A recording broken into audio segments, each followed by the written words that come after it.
Today we're talking about monuments and entropy. Those are two terms which traditionally did not go together. We think of monuments as celebratory, as a bronze military man sitting on top of a horse, as something that's never meant to be moved. That's all changed pretty dramatically. As many of us know, over the course of the last 18 months, but also much longer than that, monuments have taken on a completely different persona in public space. They can be things which are about, that they'll really act as memorials. They can be things which are meant to change over time.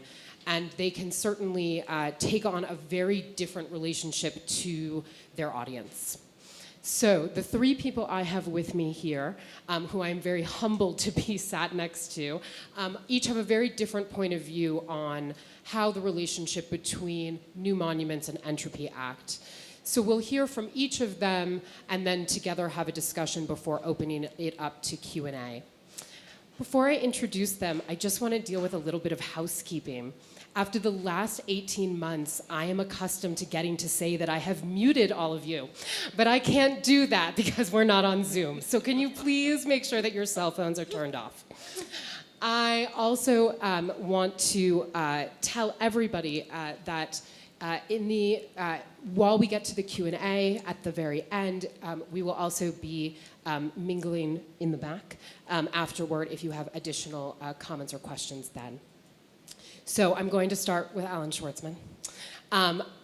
Allan is the principal of Schwartzman and Associates, an art advisory firm, but that's kind of a terrible way of describing it, because in addition to private collectors, you work with civic and public organizations to figure out how to achieve major goals in the arts and culture space.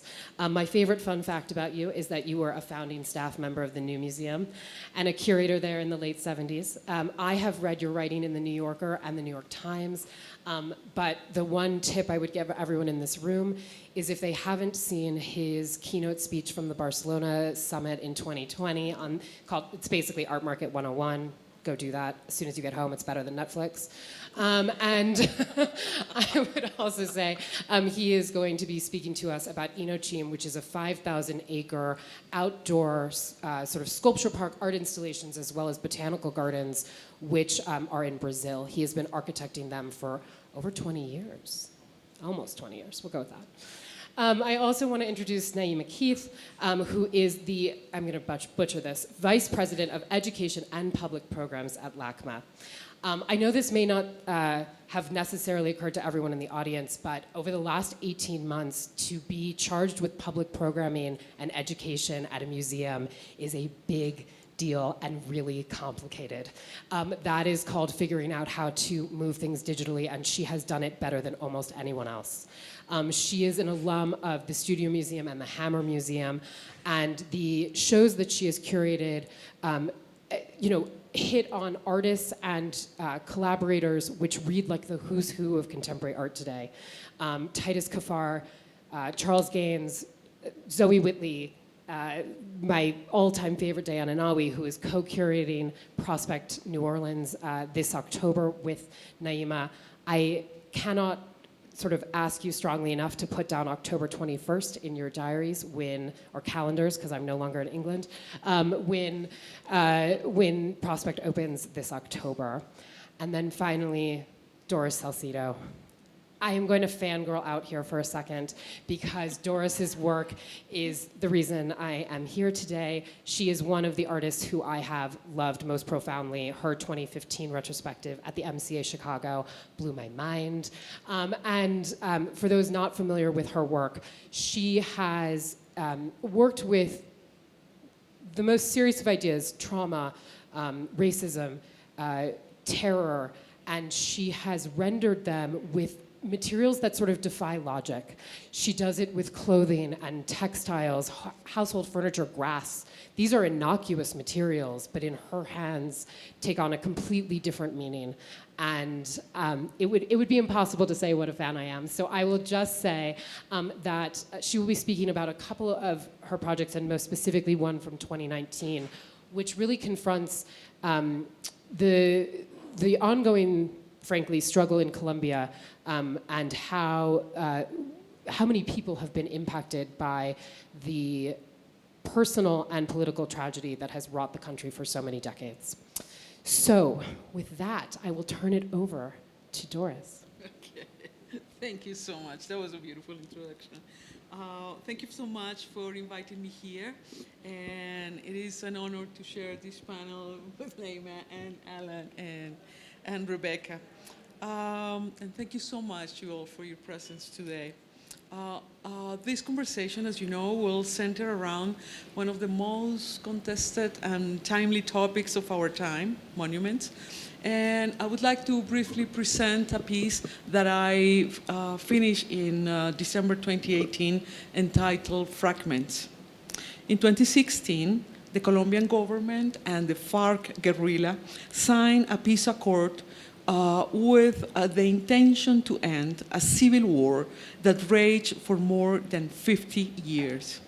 In the peace agreement, it was stipulated that a monument should be built with more than 9,000 firearms the guerrilla voluntarily gave up. In order to convey the challenges that I face in the making of Fragments, I would like to mention the fact that for most of FARC guerrillas, their weaponry constituted one of the core, the center of their power, and therefore the central element of their identity. FARC was a guerrilla mostly made up of poor peasants. Some joined it voluntarily as a way to avoid extreme poverty and the lack of opportunity. It is also true that many were forcibly recruited as child soldiers. And their weaponry constituted the only element that offered them some protection.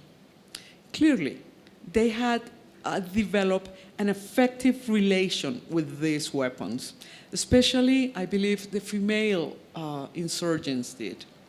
For this reason, the FARC guerrilla desired to have a monument erected, not based on an ideal, but merely on their weaponry. They wanted a monument to praise their source of power. Conversely, when I received the 37 tons of weapons commissioned by 13,000 guerrillas in order to build a monument, I thought of the pain, destruction, and murder caused and perpetrated with them, and came to the conclusion that it was not possible for me to monumentalize these weapons. Instead, I decided to do something that would conceptually oppose the very notion of a monument, that is, a counter-monument and a performative monument, borrowing the terms coined by James Young and Mckenzie Vidrich, respectively. I did not want to build a monument, not only because arms were the material to be used in it, but because I believe monuments can no longer fulfill the symbolic function they performed in the past. James Young tells us that, as its name indicates, a monument is monumental, therefore massive and hierarchical. He argues the main function of a monument is to overpower us or to belittle us as individuals before a grandiose and celebrated totalitarian version of history. Moreover, it is important to note that contemporary societies are unable to structure a totalizing or totalitarian idea that can unite all of us, all of its members, around this idea. I decided not to build a monument because, as it has been said many times, the monument is meant to present a triumphalist vision of the belligerent past of a nation, and I strongly believe there is nothing, absolutely nothing to celebrate in war, much less in a civil war like the Colombian one. It left 7 million internally displaced persons, 100,000 forcibly disappeared people, and more than 260,000 people were murdered. Approximately 30,000 30,000 victims of sexual violence. In total, the war left more than 9 million victims. As a feminist sculptor, I most definitely did not want to make a vertical, phallic, patriarchal obelisk to celebrate violence. In this historical moment in Colombia, we lack symbols that can be turned into monuments capable of granting our society as a whole a unique version of what happened to us during this long conflict. As Fragments, the title of this space indicates, I have no intention of constructing what Jung calls a collective narrative or a collective memory, but a space that will house a collection of narratives that are plural, diverse, and even opposing. However, a fragmented and heterogeneous society like the Colombian one can try to unite its diverging experiences and memories in a common public space.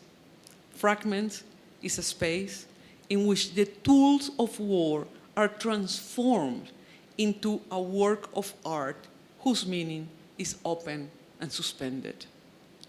Fragments is a space whose entire floor or foundation is literally made up of the 37 tons of weapons handed over by the guerrilla. These weapons were melted down and reconfigured as the physical and conceptual support on which this site of memory is erected. Standing on this floor, everyone will be in an equitable, stable, and free position from which it is possible to mourn, to have a critical perspective of our recent history, to remember, and hopefully not to forget the legacy of war. I invited a group of women who were raped in the context of war. Some were even sex slaves of armed men, members of different factions, leftist guerrillas, right-wing paramilitaries, and the members of the Colombian army. These women gave shape to the weapons. For days, we hammered this metal to mark the symbolic end of the power relationship that these guns imposed on them, allowing the active participation of the survivors of sexual violence in the creation of an artwork and in the formation of a space that commemorates the end of a civil war becomes the symbolic compensation that our society owed them. The participation of these victims in the construction of fragments allows them to overcome what the philosopher Miranda Fricker calls epistemic and hermeneutical injustice. She argues that inequality and discrimination are not only restricted to economic and political spheres. There is an injustice exerted against subaltern groups who are supposed to lack the cognitive and verbal capacities to understand, interpret, and convey their experiences. This injustice is called testimonial injustice.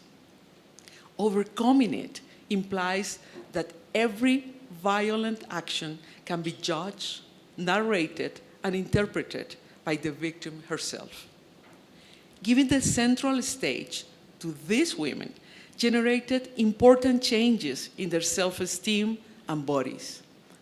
Bodies that had been subjugated are transformed into bodies capable of hammering and reshaping the very guns that oppressed them. Fragments present only emptiness and absence, because it is precisely through these elements that I can establish the absolutely irredeemable character of war. Art cannot compensate for the horror caused by war with beauty. And for this reason, Fragments does not try to give an aesthetic form to loss, damage, and violent death. In order for the experience of a victim to be understood in all its gravity, this experience must be expressed, narrated, and shared. Therefore, Fragments, a site for memory, has as its mission to produce and exhibit during a period equivalent to the duration of the conflict, that is 54 years, different works of art that expand upon the memory of war. Here we see images of the Francis Ali's exhibit on his work on the Iraq War. At Fragments that he had last year. Each year, an artist will be invited to present his or her work, his or her own view and interpretation on our recent past. In this sense, we will not have only one monument, but multiple counter-monuments that will be changing, polyphonic, and alive. Fragments reclaims a memory that is in a permanent state of transformation.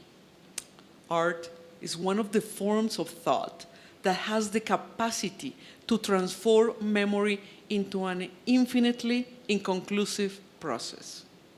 Art allowed us to think about a vision of the future in which opposites live together and the incompatible coexist peacefully. Thank you.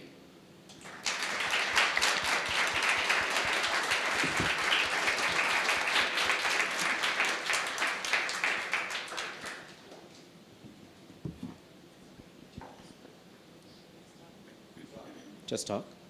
It's on, okay. I was going to speak about Indochine briefly, which is, as Rebecca had mentioned, is a project I've worked on for nearly 20 years. I'm only going to speak about it very briefly and refer to one work. I'm going to show slides of two different works. I sort of switched gears about an hour ago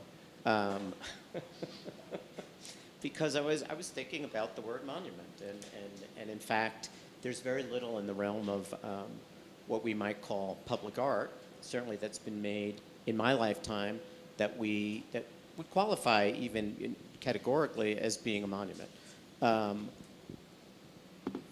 We put art in public places, oftentimes, particularly in this country, particularly in urban environments. Art has been used as a tool, sometimes to make something bad look a little better, sometimes as it could be played against itself politically, because art has never really been central to our culture. So it's very easy to politicize it and demonize it, and that's often been the place of the artist working in public spaces. And so I wanted to talk specifically about monuments, briefly. But the one piece I wanted to talk about at Indochine, I'm sorry I don't have an image of it now because I pulled it, is a piece. So Indochine, for those who don't know, is a museum in rural Brazil. It's in the mining region called Minas Gerais. It is located in 5,000 acres of very beautiful countryside with mountains, farms, forests, and gardens.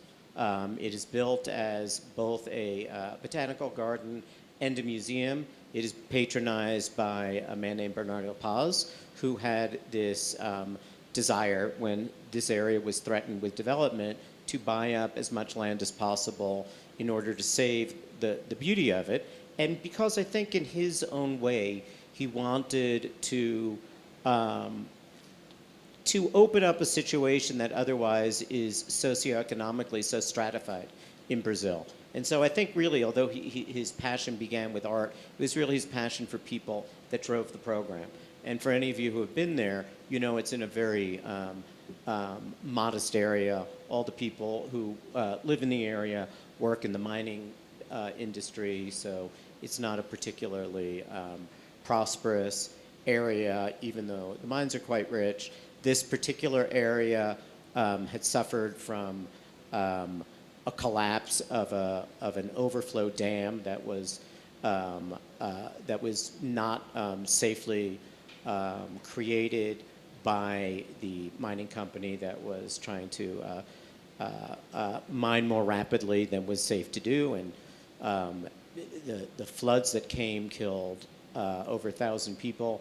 They came within maybe 2 city blocks of where the museum is, and so it's an area that's also suffered quite a bit. But our public is primarily local. For many of them, they are people who have never been inside a museum. More of them come for the garden than for the art. And because the art is integrated into one's experience of nature, people get to encounter it as they move through. And that's always been our intention, that the journey should be what drives you and not necessarily the destinations. But therein, when there's a work that, when we've had the opportunity to locate works in particular ways that help to amplify the experience of the work and the content of the work. There's a great piece by Doris there that was very specifically cited at Doris's request. She wanted it to be on the edge of the cultivated part of the landscape. So the original campus of the museum is within what was the original farm, and Doris's piece is like right at the edge. And it's in a building that's almost half buried in the earth. And then from there, you go up into walking through the forest. And so the work itself, as your experience, is amplified by the sense of isolation, the quiet of it, the leaving the greenery outside and closing the door and having a very different kind of experience. One of the first works that we commissioned for there is a piece by Chris Burden called Beam Drop. It's a work that was conceived by Chris in a period when I think most of what he conceived was never either intended to be made to be realized, or I don't think he imagined that there would be the opportunities to. This was a period in which there wasn't really money for large-scale projects. And it was meant to be a critique of monumental sculpture. It was specifically a critique of art in urban public places whereby a developer would get rights to build a taller building if they created a public space, but then what happened in New York and 6th Avenue is that all the public spaces got hidden because they really didn't want a public in them. And then they would end up buying a big sculpture like a Tony Smith to try to humanize the building a little more. And so it put the art unintentionally, or maybe intentionally, right in a kind of battlefield of having to correct in the eyes of a public the ills of architecture and urban planning that had not been thought out well. So Chris's idea was, well, you're building a 60-story building. What you should really do is that when you're finished, you should just drop all the I-beams that are left over from it into the plaza, and then it would form its own sculpture. And so that was a piece called Beam Drop. We made a version of it of 71 I-beams. They're up to 40 feet in length. They're dropped from a crane 150 feet in the air into a pit of wet cement that's 40 feet square. And wherever they land forms the sculpture. So it's very intentionally an monumental sculpture. And it was meant for a very precise urban environment, but indeed it's a work that is located in an opposite environment, but still has, I hope, great impact. And so, I think of Chris on the one hand, and his whole generation who went out into public space, or most of his generation, were thinking in an anti-monumental way. Of course, that term has a totally different way of contextualizing it today than it did for his generation. So I think a lot of that anti-monumental work might look problematic today too. But maybe not Chris's. But I think of Chris on the one end, and frankly Doris on the other, because she does take on the issue of monuments, which have been, as they've been described, are indeed usually either symbols of power or of memorialization.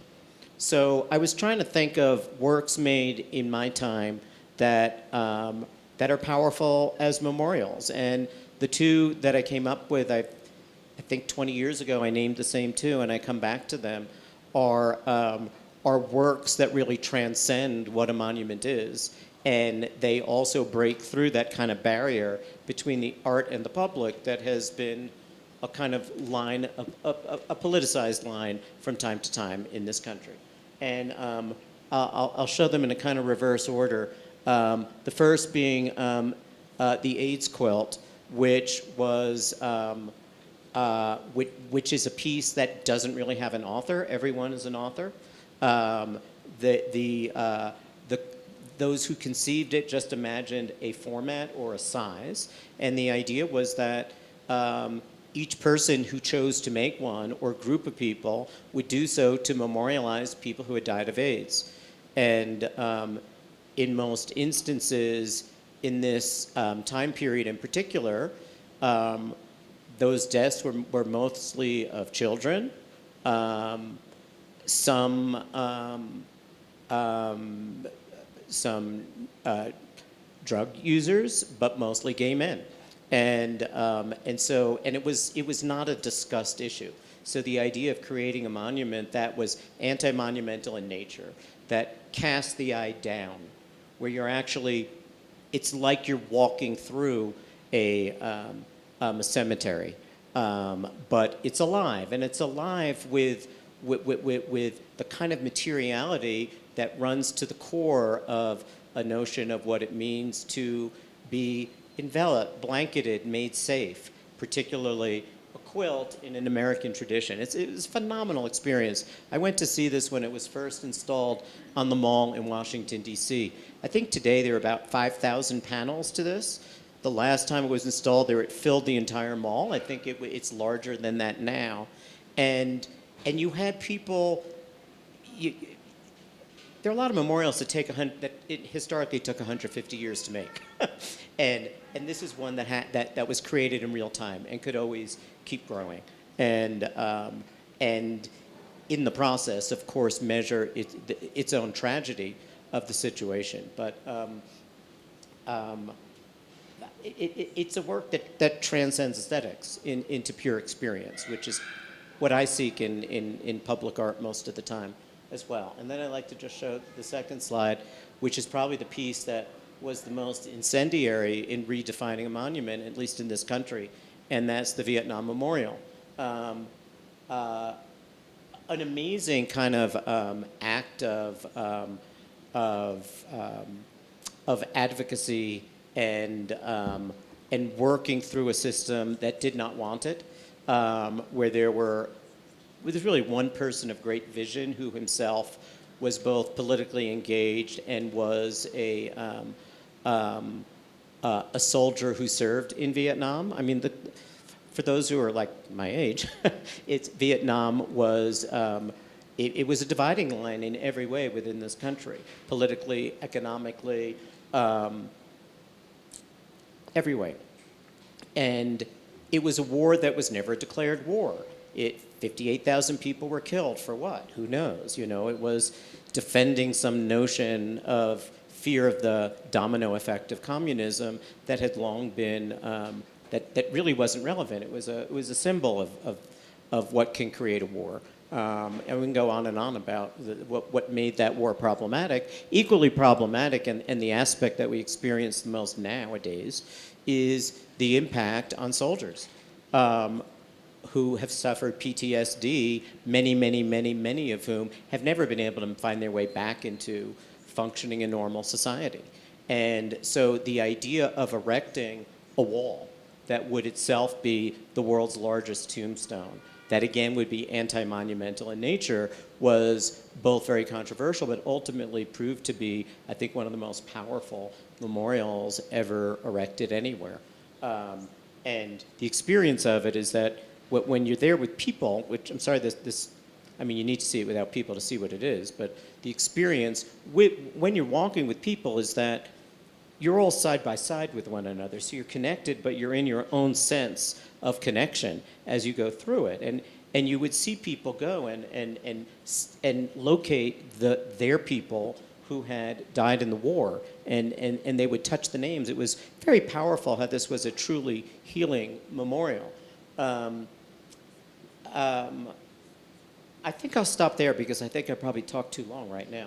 But but I do think that And it's a really complicated topic. This is an amazing moment to be rethinking monuments, art, and the public in general from many, many perspectives. And, oh, this is the, this was another image I had in there that I thought I took out, but I'll just insert a little bit of a non sequitur right now, which is that about 3 weeks ago, I had the great opportunity to go to visit Michael Heiser in Nevada, where he has spent the last 50 years creating the city, which is not yet open to the public. It's not exactly complete. There is not a single photo that can capture what this is. I grew up with that image of Complex 1, which is the first part that was erected in 1971. That and Spiral Jetty have always been the textbook images of earthworks. And just as my experience of the lightning field, I realized that everything I thought about what he was doing is the opposite of what he's done. And the experience there was so phenomenally transformative. To me, it redefined sculpture. It kind of brought a new way.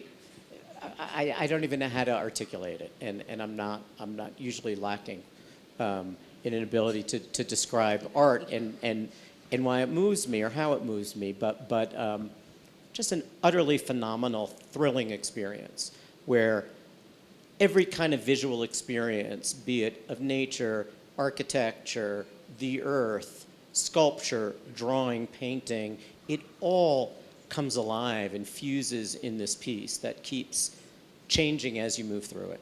I, who have a certain kind of New York City-based art viewer ADD, went through. I spent the night. I went back the next morning. Spent 2.5 hours walking through the piece, and if the heat hadn't gotten really high that early in the day, I would have spent that much more time. It was utterly phenomenal. So I apologize for the sidetrack, but. Something certainly worth sharing, and hopefully you'll get a chance. It'll actually open to the public at some point in the near future.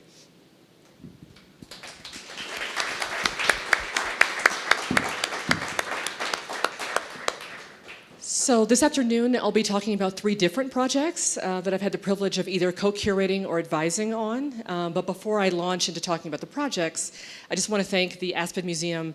Their staff and their team has been amazing in not just getting us together, but fielding all the emails, as Rebecca mentioned, and just organizing this amazing week. So again, thank you to the Aspen team. So I'll start by talking about a project. You can flip from that one too. Next slide. It'll let you. Okay. Is there a slide before this one? Okay, it's a different order. Anyway, so the first project I'll talk about is called Destination Crenshaw, and it's essentially a 1.3-mile-long outdoor museum that will be along Crenshaw Boulevard in Los Angeles, California. It's slated to open next year, and the prompt actually for the project was because the metro, the train, was slated to be built above ground on Crenshaw Boulevard. Crenshaw Boulevard is a major intersection in Los Angeles, predominantly going through Black Los Angeles. And there was such upheaval about the idea that the train would go above ground on Crenshaw Boulevard, but go below ground in Beverly Hills, that there was a real push by the neighborhood to the idea of like, how can we still celebrate Black Los Angeles? How could we give visitors or riders of the train an opportunity to see beauty when they're going down Crenshaw Boulevard, right? So you're not just on the train, just kind of passing very fast by stores, but you're really getting a sense of the neighborhood that you're passing in between. So the train will still be above ground, but again, you know, the organizer of Destination Crenshaw, the curators of Destination Crenshaw, were really insistent on how do we celebrate this area of Los Angeles. How, in a moment where gentrification and movement is happening all throughout the city, how do you celebrate the historical roots of that area? And so, like I said, Destination Crenshaw will be a 1.3-mile outdoor museum. There'll be over 100 artists that have been commissioned to create work on everything from bus stops, doing outdoor sculptures, to along walls. There'll be pocket parks. There'll be sitting areas, as you can see. This is a rendering of what is anticipated next year. And Metro has actually collaborated on producing Destination Crenshaw because, again, they understand the importance of wanting to celebrate this area of Los Angeles. Next slide. There'll also be kind of a major area where you can kind of basically like see an elevated area where you can see Crenshaw Boulevard, a long stretch of Crenshaw Boulevard from this elevated area. The idea, however, and I think why I wanted to bring up this project, is because it's not necessarily about creating monuments, right? So it's not about necessarily honoring a particular person or a particular idea, but what does it mean when you commission artists to really celebrate a neighborhood or celebrate a history of a neighborhood? And I think that that all of the artists have been tasked with creating artworks that not just celebrate the past of Crenshaw, but also the future. And so again, it's really this: how do you think about artwork in a way that can really kind of hopefully remind people again of the beauty of a place, rather than trying to compete, right, with the fact that the train was coming. And so it was really this kind of collaboration I think that made this project really, really interesting. And again, it's slated to open early next year. Next slide. So LACMA Snapchat Monument Perspectives is a project that I had the pleasure of co-curating with my colleague, Jose Luis Blondet, who's in the audience. So that project actually came about because our director, Michael Govan, seeing the news and obviously seeing the number of monuments that were taken down. There were over 100 monuments that were taken down in 2020, for example.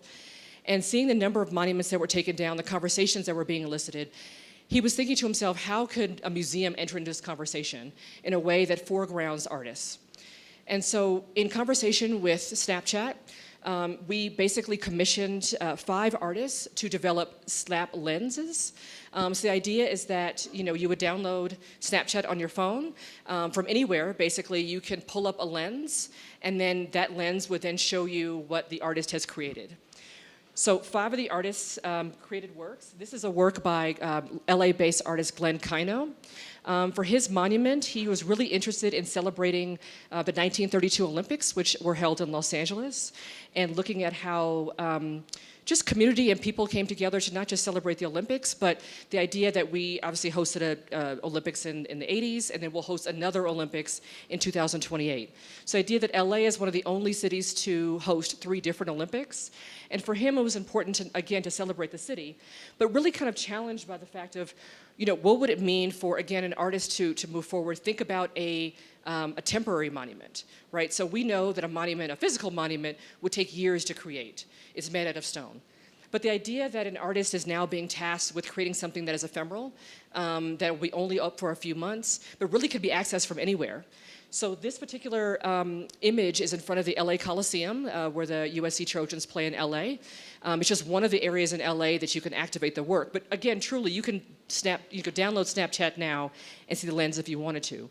But this idea that an artist is thinking about the neighborhoods, the peoples, the communities that make up the various parts of LA, and the fact, again, that we have this rich Olympic history as well. The monument was also accompanied by a soundtrack by a DJ, a part of the Beat Junkies, which is a hip-hop group in LA. Next slide. This is a work by another Snapchat filter by Ruben Ochoa. This work is really honoring and really calling attention to the street vendors in LA. The fight for street vendors to become legalized in Los Angeles took over a decade. And it became even more complicated during the pandemic. As you might imagine, there was just a lot of conversation around, sanitation and legalization and where and all these kinds of things. It took a very long time for even know that, street vendors are a part of the fabric of LA and make LA what it is. The fight for them to be legalized took, like I said, nearly a decade. And so Ruben wanted to really honor those street vendors by making a monument that called attention to just the variety of different food, but also like a playful aspect of this. So when you download the filter, basically those carts basically bounce in the air. And so the fruit and the corn and everything else kind of bounce in the air as well. So it's on one level, it's very playful, but again, it also kind of calls attention to this really ongoing conversation and battle that street vendors have had in Los Angeles. This particular image is taken in MacArthur Park, which is an area in the middle of LA, which also has a lot of street vendors. And so he was really, I think, insistent on, again, not just, organizing the lens, but also working with local organizations on the ground and encouraging people who downloaded the filter to learn more about ways that they can support their local street vendors as well, street food vendors. And finally, I am co-curating, as Rebecca mentioned, I am co-curating a project called Yesterday We Said Tomorrow. It is the 5th iteration of Prospect New Orleans. It opens October 21st, 2021. Hope to see you there. One of the major threads that we noticed in our conversations with artists was their interest in discussing, understanding, challenging monuments. One of the most famous, I don't say one of the most famous, but one of the more publicized monuments that was taken down was Robert E. Lee a number of years ago. And the pedestal had remained empty. It stands literally in the middle of the city. And so it was I remember going to New Orleans and seeing Robert E. Lee like literally looking down at you every single time you would go around this circle.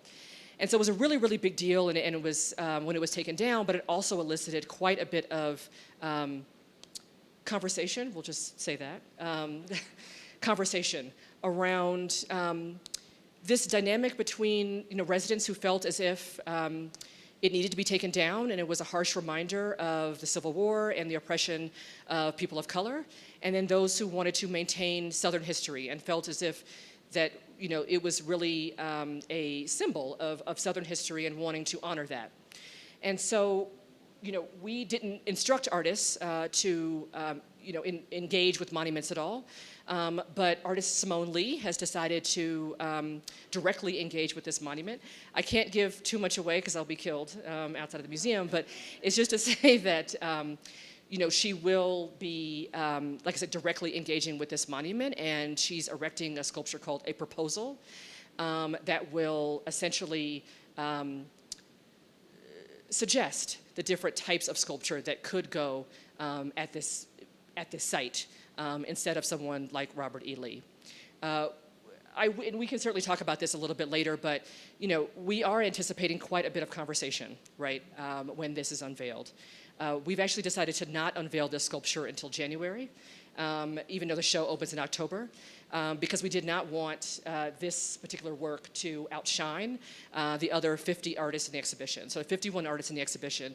We knew that this particular sculpture was going to cause so much of a stir that it would literally be a tidal wave over the entire, and Simone is completely understanding and supportive of that. But again, it's been really interesting in doing and having conversations with several residents just about the amount of the relationship, let me just say that they have to not just this site, but what it means to suggest an alternative to the work that was there. But in terms of monuments, the artists in Prospect have taken several different viewpoints. So, Glenn Ligon is someone who's also taking on monuments. He has, done several neons, for example, that have commemorated the dates that the monuments have come down. Dave Mckenzie is an artist who's returning. He was in the original Prospect 1. We've invited him back to Prospect 5 because we were really interested in re-engaging with his project. He'll be looking at his relationship to his father and looking at a headstone, basically, that he would like to erect in the city of New Orleans, even though he has no actual physical connection to the city. So the idea is that, even though there are a number of artists that are directly engaging with this idea of monuments, they're all very similar to how we've discussed, looking at it in such different ways. And I think that the interesting thing is that how each of these artists, I think, have not just thought about monuments differently, but I think are directly engaging with our investment in what it means to erect a monument. And so, we are doing, and then just to give it another example, Neri Ward is an artist who also was in Prospect 1. He'll be in Prospect 5 again. He represents a group of 7 artists that we've invited back from Prospect 1 to now Prospect 5. He'll be repurposing a police lights, the very tall, oftentimes police will put these kind of very tall light fixtures in areas they deem to be dangerous. You'll often see them, when I lived in Harlem, for example, you would see them on various corners that the police felt as if it was a dangerous area. I didn't feel in danger at all, but again, it does represent the police attempt to kind of shine a light on what they deem to be, mischievous behavior happening. He's repurposing that light and will be moving it to different parts of New Orleans. Again, kind of questioning what it means for one group to designate another area to be dangerous, right? And so this idea of what does it mean if the neighborhood doesn't consider that area to be dangerous, but the police does? How and where does that conflict exist? So again, I think that while the artists have not necessarily said they're all creating monuments per se, I think they're directly engaging with this idea of a kind of a structure or an artwork that kind of directly engages with kind of representing a particular symbol, right? And so, I think for me, these three projects kind of represent all of it. I think the diversity of ways that artists are interrogating, but also kind of pushing the conversation forward around monuments. Thank you.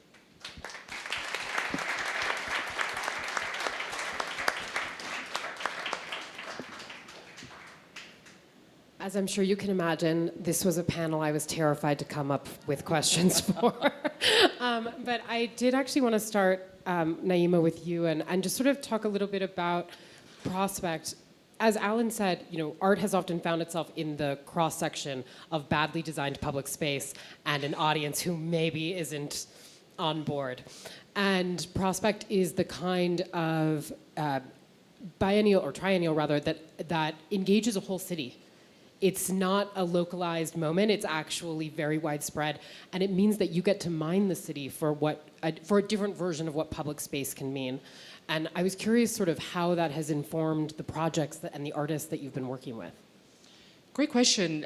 So Prospect, I think, is an amazing triennial in that we're not necessarily tasked with finding like the hot young artists. We're not tasked with, finding the person that no one's ever heard of.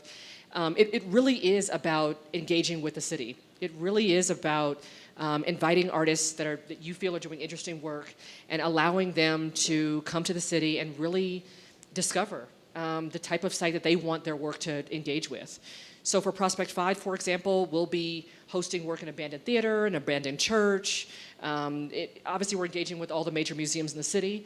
But the idea is that or what we really wanted to happen is that we wanted the projects to be as spread out as possible so that people can really engage with the city in a different way. Oftentimes when people think of New Orleans, they think of Bourbon Street, they think of, some of the more popular areas of the city. And it doesn't mean that that's not a great destination. It just means that there are so many other aspects of the city. And there's also, I think, for us at least, a desire to revisit some of the neighborhoods that were traversed in the first Prospect. So we wanted to make sure that we, had hosted projects in the Lower Ninth, for example, Lower Ninth Ward, where, Mark Bradford had his very famous arc. We wanted to make sure that because we wanted to make sure that there was a return. There was like an understanding of, okay, that was in 2008, this is 2021, what has changed and what hasn't. But for us, I think allowing artists to situate their projects in various neighborhoods or in various sites really allows the projects to take on a whole new meaning, right? Like it allows you to really think about why this site, why this context, and what type of conversation is the artist creating by our decision to host it there.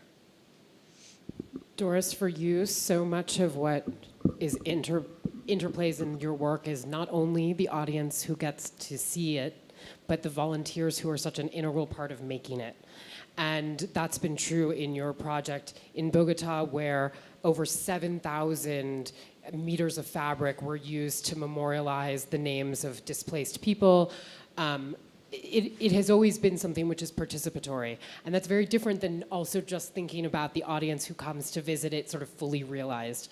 And I was wondering if for you, the negotiation between memorial and monument is not just a negotiation between artist and audience, but about making and receiving in sort of a different way.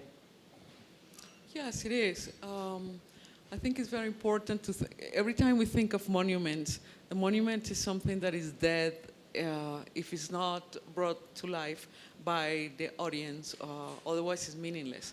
A monument that nobody visits, that nobody attends to, that there are no rituals taking place in front of them, they simply fall silent and are dead. So for me to memorialize means to have, the act has to be present. It must be a performance. So this performative aspect is essential. People in Colombia, when I make these pieces, we have all of us have lived through this war. All of us have been wounded. We know we have this memory, we share this memory. So it is, I think, of my task as an artist, as one that is quite simple. I just make tools for people to be able to mourn. So I just give suggestions, and people come to participate freely. In the occasion you name, 10,000 people participated in the writing and stitching of this huge blanket that was made in the moment where the majority of Colombia voted, a small majority, voted against the peace agreement. So people voted actually for war instead of peace. But there were many people who were mourning that the possibility of reaching stable and wonderful peace that we have been dreaming for a long time. So every time, I don't think materials have the possibility of actually transmitting ideals or certain energy. It is only when the public and when the participants came that they can spark a new meaning. And every time, not only when I make these public pieces, but I think always my work has been intimately connected with victims. So I need the testimony. I am basically obedient to what people have to say, to the memories of people. And that's why the pieces are meaningful. I like to think of I think, every work of art as collective and performative. Even when we come to a, 16th century painting, it's our idea of our previous idea, our memories of the world, our memories of pain, maybe, that we put in front of this work of art. And it's that what brings the meaning of that piece alive. So nowadays, that's even more extreme when actual victims can participate in the making of the monument. So I think it is essential for victims to be able to speak, to express what they think, to take over public spaces, because it is in the public space where we build our history. History is not something that remains in the past. It's something that we make continuously in the present, and we make it in the public sphere. So it is very important for us to come to the public space and create that history. It's our version of history. Monuments are not something that is history itself. It's just monuments are simply a version of history. It's a fragment of history. That's why I entitled the work I presented Fragments. We can only give our fragmented vision of it. So it's just when we put all these fragments together that we can construct a history that is more democratic, I think. Am I allowed to ask a question? Okay, sorry. I'm intrigued by that. I mean, it's this distinction between monuments and memorials. Do you feel as if a monument will ever have the capacity to become a memorial? Does that make sense? In terms of, so say, I think the working understanding that we've had of monuments are that of these structures that have been built to honor a person, right? Oftentimes, at least in the US, those monuments have been erected to kind of, memorialize people with a troubled past, we'll just say. Do you think now that we're moving forward and we're talking about the importance and the significance of monuments, that they'll ever have the capacity to be more than just these, essentially what you were saying, these kind of like dead symbols of history? As long as they change. As long as they change. I mean, I don't know, to give you an example, like what Vorishko does with a monument that is dead, that it is silent, then he brings life into it. As long as it changes, it needs to change. A monument needs the public to become a memorial. And as we can it has been said many, many times that I think the first time Musil in 1927, Robert Musil said that every famous poet and hero, we simply, when we make a monument of that person, we just throw that person away into the sea, into a sea of oblivion.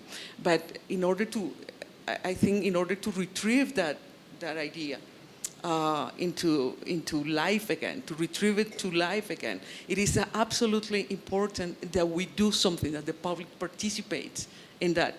I even think that taking monuments down or the protest against monuments are a way of memorializing them. They come alive. They were dead. I mean, nobody remember, well, not I shouldn't say nobody, but most white people did not mind having Robert E. Lee in a park or in a circle or whatever. That piece was completely dead. I think even vandalism is a way of memorializing. So I think it's positive that the discussion is being on right now, and with such an intensity, because it gives us the possibility of really thinking a creative, a democratic public space, and it must begin in the discussion necessarily. For monuments to be, do you want to? I'd just like to add one thing to what you both are speaking about. So Doris, in your work, oftentimes you are making something which is a memory of someone whose disappearance has never been acknowledged, where we may not know where they are.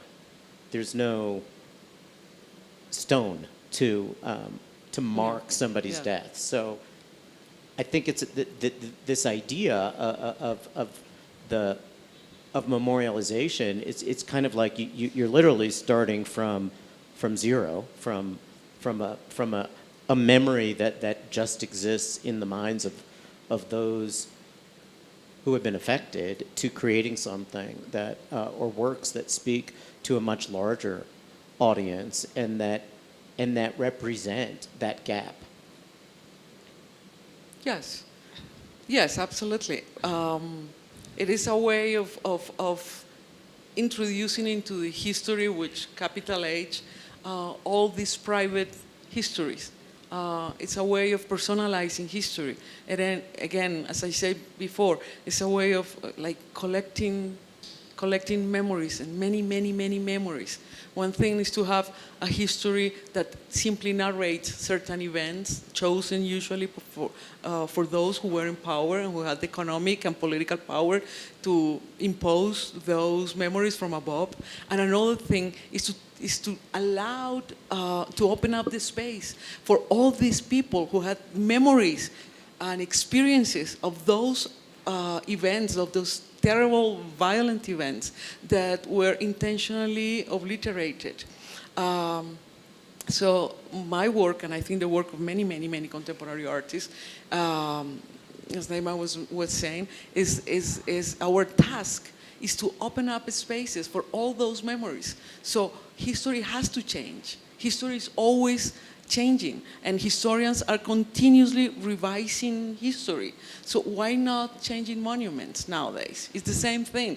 They have to be contested because they are in the public space. And so for me, when I make a work in the public space, it's a way of reclaiming space for those lives that were forgotten, that were completely erased. You all insist on change over time, right? But which drives most people crazy, right? People want things to be permanent. And that is something that people have come to expect about public space, that there is something in the center of it that they can go back to time and time again, and it's what has traditionally centered public space. And the idea that it would change over time is something that is a relatively new proposition in the grand scheme of city planning, let alone developer planning, let alone anything else that we have sort of been a part of. And I wonder, to what extent do you guys hope that there will be permanence to anything you are all working on? I mean, Inochim has been in existence for nearly 20 years. A lot of Prospect will come down. That's the premise. It is something that is only months in the making. Doris, your work, as you've said, in order to be perfectly activated, would change over time. Is there any? Does that just warm your hearts, or is there any element of it which sort of breaks them a little bit? There are not that many moments where there are opportunities to rethink what art is in public places, particularly with the creation of new art. So I look to, the project I'm most interested in is Project Crenshaw. I've been wanting to know what's going to be there, because this is a situation that has the unique opportunity to change how people, or to create a different kind of model. And I think that's in part possible because it's part of an urban development. Right. So there is not a single voice of authority to it, and it's come within a time where there's been a lot more public discourse and a lot more attention paid to opinions, so that there is a potential that may then enter into society in other ways, in other kinds of projects. I think while there will be a very few number of projects with Destination Crenshaw that will remain permanently, most of them will rotate. Mm-hmm. Maybe it's a curator in me, but it does warm my heart. I think just because I think it expands the opportunity for us to think about new stories and different ones. And while on one level, the idea that my daughter, who's 5, could come back to something in 20 years and see something that I had a hand in doing would be amazing. But at the same time, I want the conversation to evolve. I want more stories to get light. I want, because also the area in which the work is situated changes, right? So it's assumed that the neighborhood around that sculpture is going to remain the same for the next 30 years isn't necessarily realistic. So I think that it gives a life to both the neighborhood, but also the possibility. Right, that it evolves and it changes, then it allows the conversation to evolve, right? And also you get to expand the number of people that get highlighted. I think we are, as human beings, we have a short period to live. We are finite, and we are arrogant, and our hubris has always told us that we will be able to make infinite monuments, that our ideas will be infinite, and if we put it into a monument. And at that, every single monument has failed. No Roman, no Greek, nothing remains. Everything has been changing. So actually now the pace might speed up a little, but it has always been the same. No monument lasts forever, which is wonderful, by the way. I'd also add what's probably the most, at least that I'm aware of, the most visible, mammoth, costly public artwork that's been made in recent years is also a symbol of, very tragically so, of everything that's wrong with how something like that comes into existence. And that's the vessel in Hudson Yards. This is literally a work that people have killed themselves from. If ever the universe, now the fourth, if ever the universe we're trying to force through into human brains that there's something wrong here, it's this. Yes. And, I could go on about everything that's wrong about that, but some things are just destined to be. And we're at a moment where we're at a precipice of great potential change. And that change can just be the beginning of a whole series of dialogues and understandings that make us more aware of our time when we're in our time. But just playing devil's advocate, let's just, if we keep changing things and we're allowed to revise history over and over and over again, right? So that's the flip side. So on one end, again, I am a supporter of, of change and revising and all these kinds of, or, revisiting a work and nothing being permanent.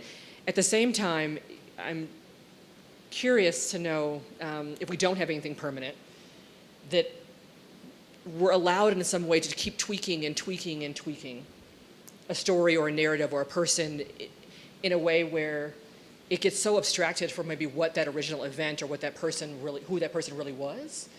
And is that a good thing or a bad thing? I don't know. I think if you have a truly great work of art, it will stand for a long time. I mean, it's not like Caravaggio is not gonna disappear because he deserved to be there, and we will take care of it. But there are some things like the bezel that really does not deserve to be there. Right. So I think it depends, and a really good work of art will find a way to stay with us for a long, long time. Do you all know what the vessel is? The staircase to nowhere in Hudson Yards that kind of looks like a honeycomb? Just checking. That 3 people have killed, three young people, I believe. 4? 4? Okay. 4 people have killed themselves out of it, have jumped out of it, yes. But Naima, thinking a little bit about your fear, which is that everything becomes the ultimate game of telephone, where the first comment and the last comment bear absolutely no resemblance to one another, is something that I think we can all, imagine in some way, and I think to some extent that is one of the fears of the flip side. If I could just add one thing, I mean, to me, like an example is this. I think it was a mistake to tear down the Berlin Wall. I would like there to have been a significant length of it that had remained, because it is part of memory. It's part of a marker of history that certainly my German friends of a certain generation and younger, they felt that it was a mistake to erase those elements that would recall why they were erected to begin with. I feel not similarly, but I think there are great opportunities now for monuments that have been taken down in this country to continue to function in a totally different way. This is a history that can't be erased, and maybe there's a way of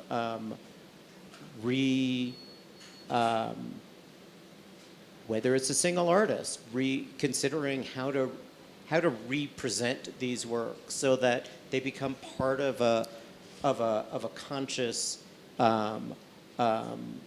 addressing of history and how things change. But I do think that for the most part, this is what I found exciting about the opening installation of the permanent collection at MoMA, is that here's a place that wrote the history, they created the canon, and then they were prepared to challenge that canon and to be somewhat non-chronological or to poke holes in their own history, to open up a way of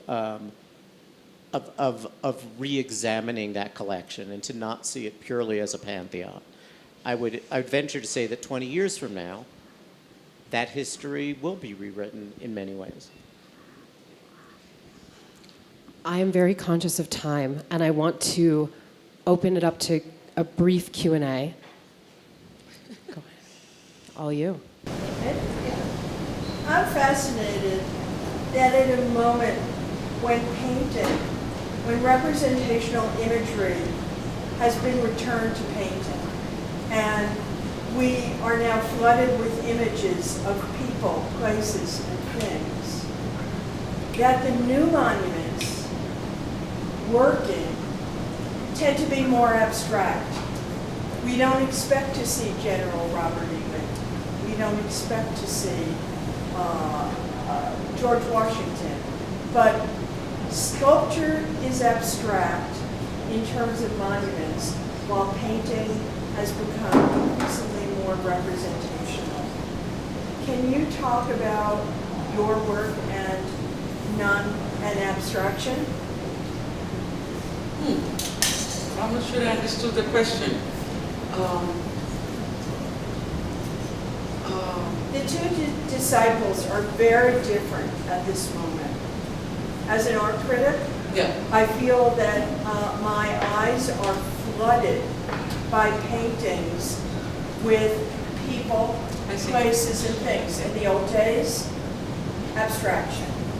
But a monument to me is a figure. I remember as a kid having a set of plastic presidents. They were orators.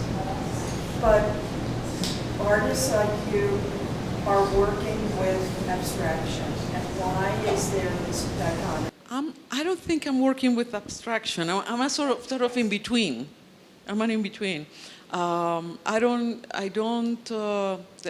work with a lot of household objects and elements that remind us of everyday life. In the case of the piece I presented, I think I have few pieces that are not representative of a real object. In the case I presented today, Fragments, is the result of the anger, the frustration, the pain of the victims, what gives shape. So I didn't want to intervene as an artist. I didn't want to, it was a monument made out of arms that were historical objects that belonged to the Colombian society as a whole. So I felt I had no right to say the last word on it.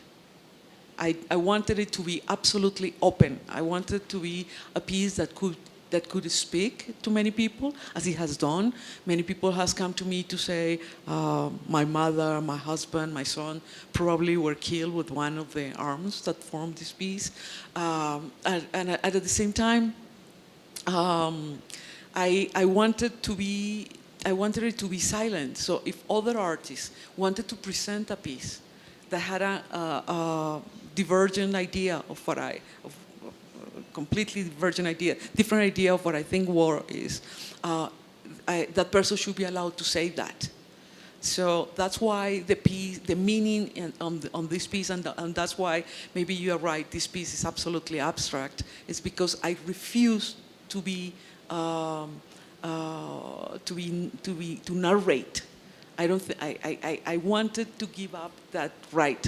When the government asked me to make a monument with these arms, my first answer was no. I don't want to touch them.